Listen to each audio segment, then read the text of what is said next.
Hello అండి. ఈరోజు మన ఇంట్లో స్పెషల్ ఏంటో తెలుసా? కాలీఫ్లవర్ ఎగ్ కర్రీ అనమాట. ఫస్ట్ అయితే ఎగ్స్ అయితే ఉడికించుకుందాము. కోవిడ్ వాళ్ళకైతే ఏం చేయలే ఈరోజు మనకే అనమాట.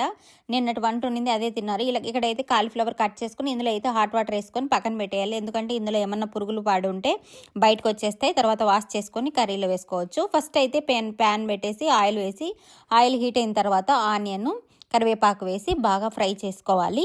తర్వాత వచ్చేసి 4 పచ్చిమిర్చి కూడా వేసుకోవాలి. నేను కట్ చేసి ఇలా అయితే వేసేసాను. ఇవి కూడా ఫ్రై అయ్యాక అల్లం వెల్లుల్లి పేస్ట్ కూడా వేసి బాగా ఫ్రై చేసుకొని తర్వాత టమాటాలను కూడా వేసి కట్ చేసుకొని, టమాటాలు ఎక్కువ వేసుకుంటే బాగుంటుందండి గ్రేవీ.